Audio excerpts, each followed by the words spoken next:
urumva noneho njyewe video nafashe na postinze na postinze video ya mbere yerekana ko ari karabatuka arabatutse pe kugira nk'ubaho turavugira abanyarwanda benshi bakunze B-Face kuva mu Burundi aja gukorera umuziki we mu Rwanda sinzi ko mubyibuka ico gihe yashoboye kuba yokorera base ivuga yuko yagwaye kanseri yo mu bwonko Sabi ariyo n'amaudio yarenganye ku marezo sociaux mama we ari karavuga igiswahili vya mwanangu mikoa nini huko izo mikro bagwaye mu Rwanda nini rabugaruke basi nyene ari kararira nyene ico gihe ndibuka na Fizo yarakomansa aravuga ati bana mon frère wanje Sabi kweri mu musengero urumva ko kanseri mugejeje habi hari n'abandi bari bamwansi banavuze n'amajambo batari busubize inyuma nka Kasuku ari busubize inyuma bijya bintu yavuze yaramaze kubivuga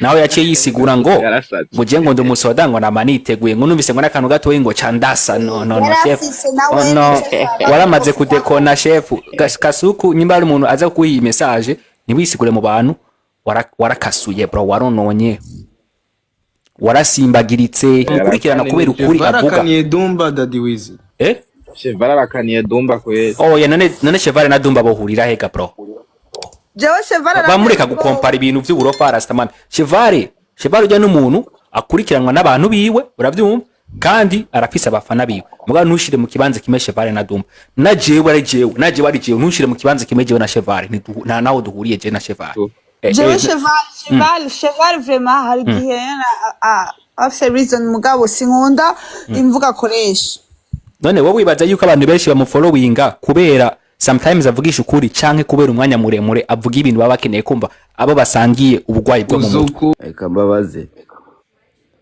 murazi impamvu abantu benshi bajyaga bafeiringa imibare mu ishuri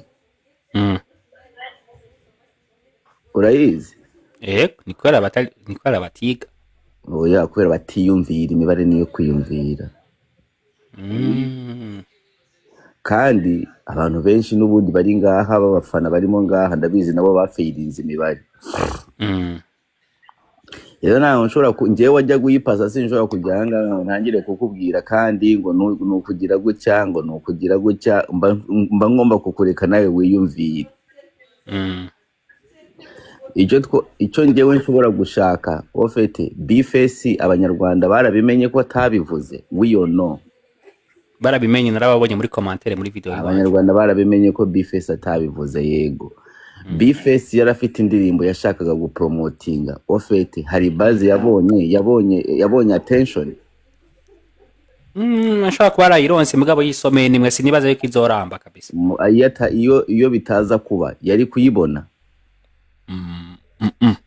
exactement so njyewe ndi iki titre yanjye ni iyihe uri mutetsi chef ya ukasiga abantu kuntu bajya banyita yaramufashije na B-Face kumenyekana abantu banyita umupromoter umunyarusaku umunyarusaku ni Renata umupromoter iki kirofa ni ikigo ni cyaje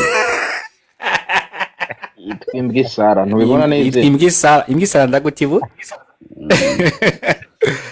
kandi nizajya nza ngaha uzajya ukura utuntu nk'utwo ngo tutazi no kwiyumvira no kwiyumvira reko ndabyigisha kariko karacyavuga utuntu ntazi ibaze nje ngaha ama big dog kuza kuri live yamba ndaguheza giye I know kura kwako kabwa bakajanye mu kera urumva Sky Nice ngo nawe Sky Nice rafisi ibyo bivuga ko nawe turakwemera nukuvuga ko nimba nashaka ndi umupromoter barundi muzi ko mba ndiko ndabateza imbere promote ndi umuntu w'umunyarwanda muzi ko promoting ibintu by'iwanyu B-Face mba namupromotinze wiyo no yes wa mu promoting none umurundi agomba kunkondana cyangwa agomba kunkunda kuko kumvuga neza kubaza ikibazo nukutamenya Dumba nukutamenya Dumba ndashaka kubaza ninda blotting gisara baramublotse muri komandi abantu baje barashishijwe dakese ikibazo no kubaza Dumba jewe ikibazo nshaka kubaza niki muri hagati muri showbiz kubera we uri umu grand frère uradukuriye muri entertainment cyane kandi wayikoreye mu myaka myinshi. So ikibazo canje kimeze gutyo muri entertainment, iyo umuntu ariko arakora base nakahe gaciro ko kuduga Jean mu bikorwa byiwiwe, Jean base ifasha iki canke yonona iki? biterwa n'ukuntu ukora base. Ari nka base ukora udashobora kwikurayo, urumva. Ariko hari base njyewe nkora nk'ukuntu mba nzi ko ngubu ikintu nshize hanze Bface baraza kumuvuga nabi, bamuvuge nabi, noneho ninangiza ndereke ko ubundi Bface ikintu yari yakoze, ukuntu yari yavuze yari ariko noneho n'ukuntu ino minsi abarundi bameze nk'aho bahanganye n'abanyarwanda. Bface yari karavugira abanyarwanda, urumva. Noneho njyewe video nafashe na postinze na postinze video ya mbere yerekana ko ari karabatuka, arabatutse pe.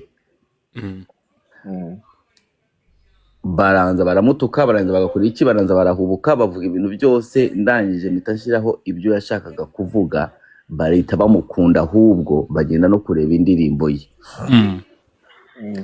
Noneho bishobora no kuba bavuga ko bimwe bajya bavuga ko abanyarwanda babumva ko nta murundi wabavugira cyangwa iki, bakabona Bface ahubwo niwe yashaka umuntu umukunda kurusha iyo wari urimo uramwiyumvira nabi, noneho ugasanga ahubwo iyo wiyumviraga atari byo, ari the opposite. Nk'ubaho turavugira abanyarwanda benshi bakunze Bface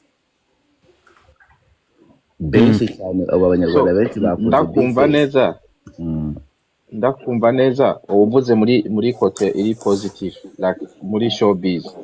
Shaka nyereke naho muri negative nyene biba bimeze. Negative ni nkuko iyo nza gupostinga nkijya boro nkayisiga kujya.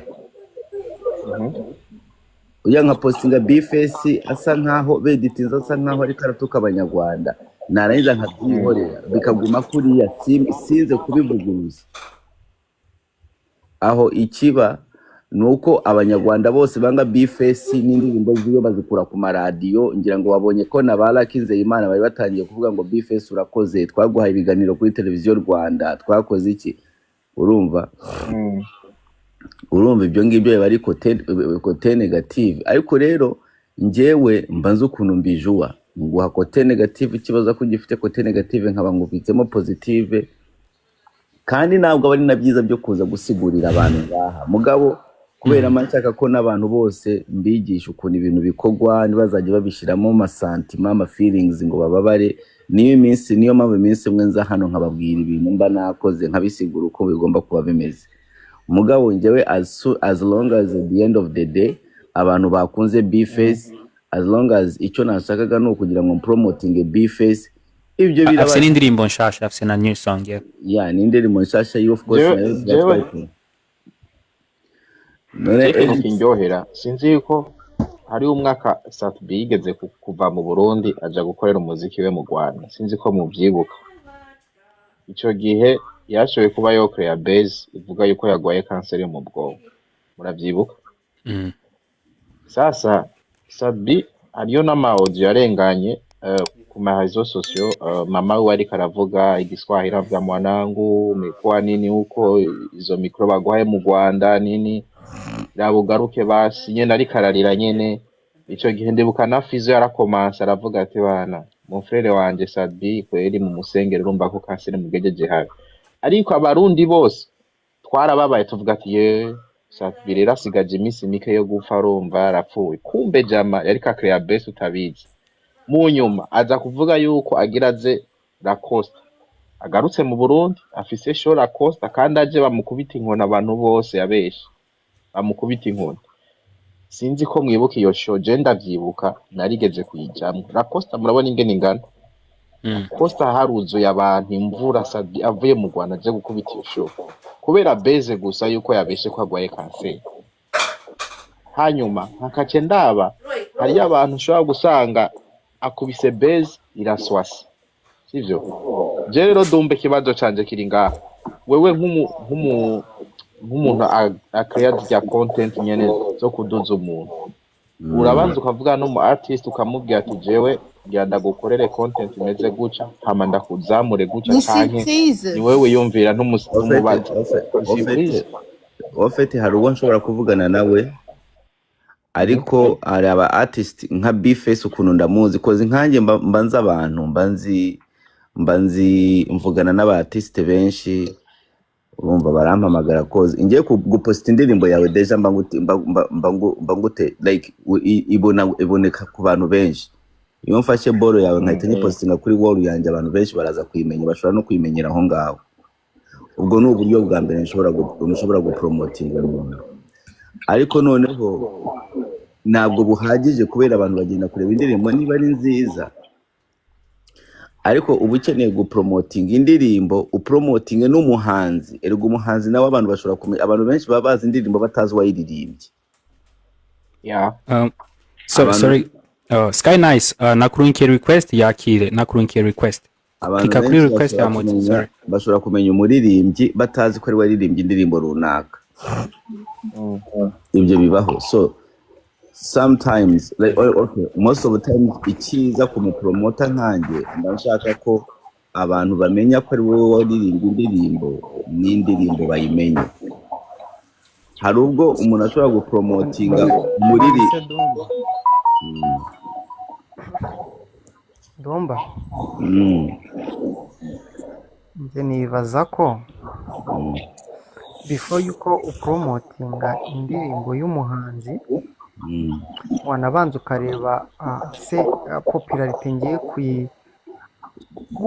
gushaka ko promoting indirimbo imizite ni popularity yakira ibintu gute bari kuri yihe level y'imitekerereze muri industry kuko tuvuge nk'urugero niba barafashe kariya kantu bakagakata ukagapostinga ndakeka ko mu Rwanda nubwo mwavuze ngo bamaze kumenya ko Bface atavuze kariya kantu until naho hari abantu batarabyemera ko Bface atavuze kariya kantu kuko turacyabona ibiganiro bisohoka bivuga ko Bface ari we wavuze biriya bintu bishatse kuvuga iki hari mindset abantu bagifite mu mitwe yabo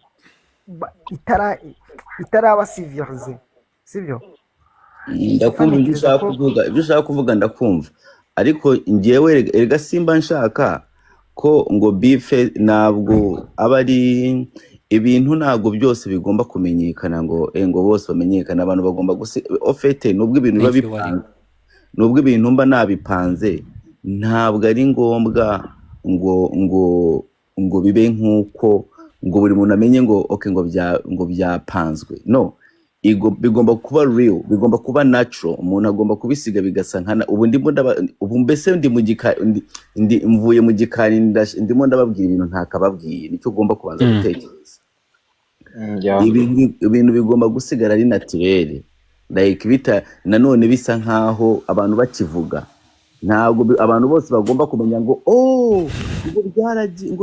ngo barabeshe ngo byagize gute ntabwo wabikiri naturel ubwo se umuntu uzagenda umubwira buri muntu uzagenda umubwira ugenda umubwira like bazagenda bimenya gute naho icyo dushaka icyo ubushaka imibare yabimenye ni iyihe yungutse icyo ni Bface yungutse cyangwa yahombye mu mafaranga ugiye gukora of course ugiye kurangura ushobora gushiramo amafaranga sometimes ugahomba ahandi ugahingwa ukabyara ibintu waruzinze cyangwa mu nyanya wahombye ufite iduka mu nyanya wahombye ariko mu makoto wagaruje amafaranga ukaba wahombye mu gitunguru ariko ku mikate wagaruje at the end of the day icyo ushaka kumenya mu bintu naranguye mu iduka ry'iwanjye muri boutique y'iwanjye naronse inyungu icyo nicyo mbara ntabwo mbara ngo kandi ngo imikati yose yaronse inyungu ngo amandazi yose nagurishije ngo yarungutse no like at the end of the day narungutse abantu muri quartier yanjye bafite amandazi bafite nubwo amandazi atunguka barayashaka agomba kuba hari so that's how I do my stuff I don't do my ntabwo nkora ibintu muri ndavuga ngo buri muntu wese ngo doneho tugomba kuzagaruka kumubwira yeah, the bigger picture. Thank you Alkebulan. Bifesi yabyungutsemo yego, hari abantu bamenye lese abantu bashaka kwanga Bifesi byamwafekta, ubu ntabwo bikiri ibintu byamwafekta koza abantu benshi, abanyamakuru bo mu Rwanda, abayobozi bo mu Rwanda bamenye ko Bifesi akunda u Rwanda, bamenye ko Bifesi akunda ubumwe, akunda akunda, ariko ntabwo bari kubimenya iyo ntaza gupanga base yose iri arranged. Banzureke Dumba, jewe nubu ndacyari ko ndibaza video ya mbere ariko avuga ibyo bintu yaciye kuri page yawe cyangwa ufise nawe ahandi wayikuye. Njye nayikuye ko nshuti ya bose. Aha, je nkene kumenya umuntu kwanza yakoze iriya video, inshuti ya bose ndaza kumurondera. Ofete nibyo ngoma nsigurira abantu like ibyo bintu without me ntago twari kuba turimo turabivugaho, iyo nza kuba iyo taza kuba ari ngewe ntago twari kuba turimo turabivugaho. Rero abantu barimo baravuga ngo no ngo wapanze kuyipostinga, it's all in all it's nothing without me. Iyo video was not without me nta kimaze. Urumva bisanzwe je icyo natahuyemo ni business ivyo, kandi waragize icyo umara banumva umengo habaye ikintu ni gusharinga dimwe waramudugije ku yindi, waramuhaye abakunzi, wamukundishije igihugu, even n'abantu gusa tutabona ibintu bimwe. Hari igihe umuntu ababona umengo no ke kumuja amashatse guteranya nibiki, hari umuntu ababibona muri iyo sanse, mugabo je d'après ko ndabyumvisha Bifesi aho rero niho nsubira inyuma nkahita nkubwira ibyo nakubajije ati kubera icyo abantu twicaraga mu ishuri ugasanga bamwe bapashije imibare abandi bayifeirinze, abandi yabanayiyumvira. Ni ukwiyumvira.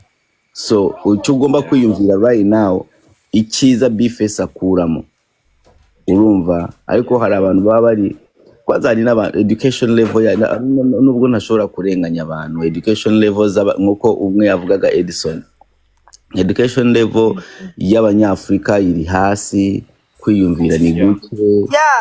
Dumba urazi na Chameleone byaramushikiye, Dr Jose Chameleone twarigeze kumva yuko ari mu bitaro atamunsi asigaje kugira fe, mugurumva yuko yagiye kuvuza mu Burundi. Byagenze gute bya Chameleone? Eske yaragwaye vyavye gushika kuri iyo? No, Chameleone yaragwaye, yarafise ingwara nyuma arizi igitigu yivurije muri Amerika, arivuza arataha fresh. Bahari abantu bavuze ngo bamuhaye iminsi atazorenza. Babikuye he? According to who? Urumva ngo ni kubera ngo ijya ndirimbo yiwe yakoze, hari indirimbo yakoze ngo urumva ngo yarafise umusheri w'ishitani, ngo ni kontra yagize yarabizi ko azopfa. Yesu Kristo, wo wumviriza nabahe bantu wumviriza nawe niyo mpamvu namana babwira all the time mube like he ko mu Buganda bitigeze bivumayo kandi ari wo mu Buganda, murumviriza amakuru yo mu Buganda. Ndamusigure Linda, urabona nikinye Dumba yajeje gusigura. Mu Burundi harigeze kuvuka team Satura, team Bantu Boy, muravyibuka. Hamwe abantu bose bavuga yuko Fizo na Sade bari mu beef batavugana, okay n'aba brother n'abantu bavugana, kandi nabo nyene barabyishimira kugira umwe pushing uyundi n'undi yipushing, ntibashaka kwerekana amafoto bari kumwe. No, kenshi baravugana. Iyo uri kurumviriza information buraba kwanza umuntu uri kurayumva ko eske we muntu kwanza bahiye. Nengo Linda, urazi umuntu witwa Bebe Cool?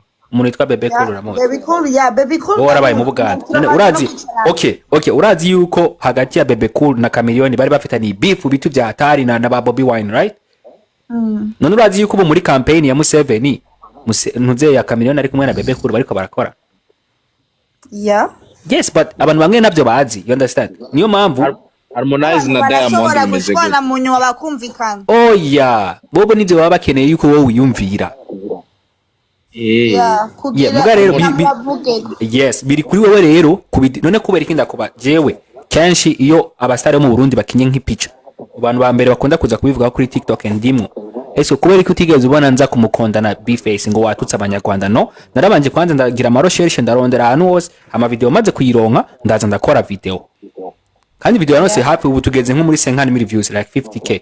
Uravyumva abantu benshi batangaye uravyumva, harimo n'abanyarwanda kavuga ati yo maze Bifesi mutubabare ntavyo twari tuzi. Hari n'abandi bavuze ngo hakurya Dumba yavuze ati yoba yarungutse. Hari abantu bavuze ngo Bifesi je ntawe narinzi.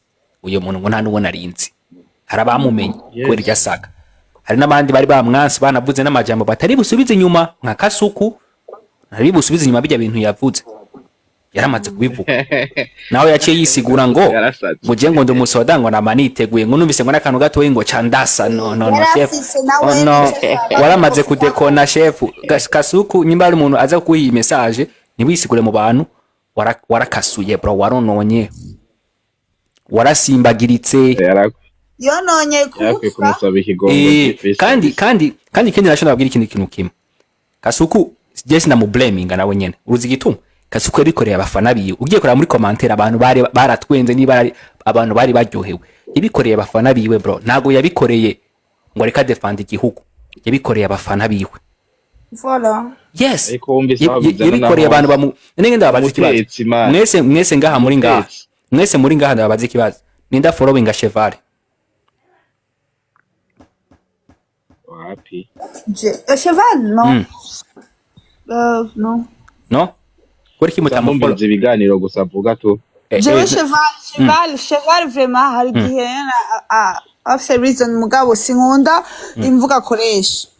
None wowe wibaza yuko abantu benshi bamufollowinga kubera sometimes avugisha ukuri canke kubera umwanya muremure avuga ibintu baba bakeneye kumva abo basangiye ubugwayi bwo mu mutwe. Dumba Daddy Wiz. Cheval arakaniye Dumba kwezi. Oh ya none Cheval na Dumba bohurira hega bro. Jewe Cheval bamureka gukompara ibintu vy'uburofa Rastaman. Cheval ujya n'umuntu akurikiranwa n'abantu biwe uravyumva kandi arafise abafana biwe. Muga ntushire mu kibanza kimwe Cheval na Dumba. Najewe ari jewe ntushire mu kibanza kimwe jewe na Cheval nta naho duhuriye je na Cheval. No. Wese ba erega umuntu yankanira umuntu wese yankanira urumva ariko ya bya making a sense muhaye umwanya. Yes I know kandi abizi kutobikora. Oya mbabi ndashobora kumufasha nkamumuha. Umuhaye kubera ukeneye kumufasha mbwa bapana kubera ngo abaye ngo affected mwe n'amajambo yakubwiye ngo yagutushije. Ukeneye kumwereka ngo who is the boss no. Umuntu yaba nkaniye wese urumva njyewe ama the top njyewe ndi hejuru y'abantu bose urumva rero umuntu yankanira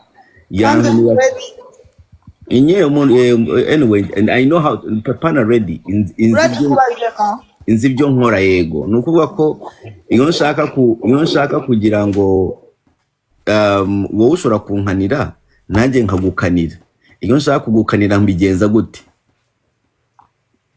ushobora kuza hano ukaza ukanuka nka kwihorera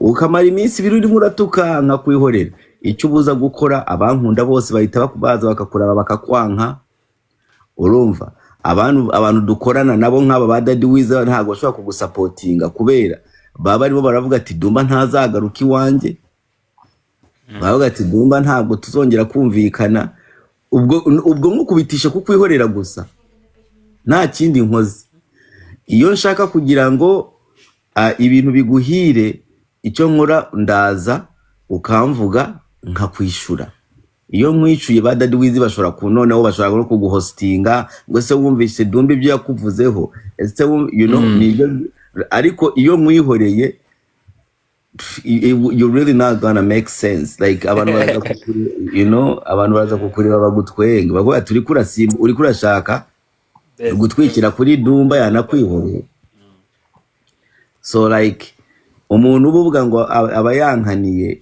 like ubundi ukarira umuntu muri kuri nivo zimwe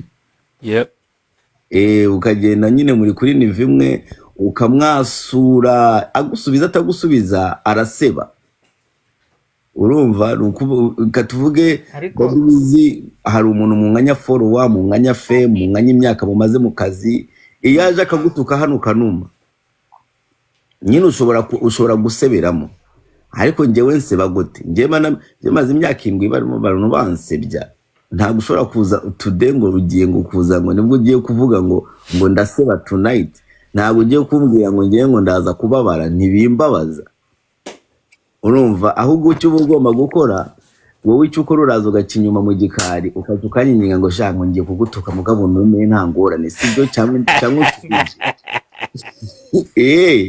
uraza ukambwira ati ngiye kugutuka umugabo umfashe unsubize ndakwinginze aho ibintu byawe biraza gukora urumva mugabo uje kuntuka nkaraba nkigira uraba witeranyije n'abantu benshi kandi uba witeranyije nagiye urazi iyo umuntu akubwiye ikintu ntumusubize ni wowe uca uboneka kuri stupid nuko bimeze noneho imagine rero mu bantu imbere y'abantu benshi thank you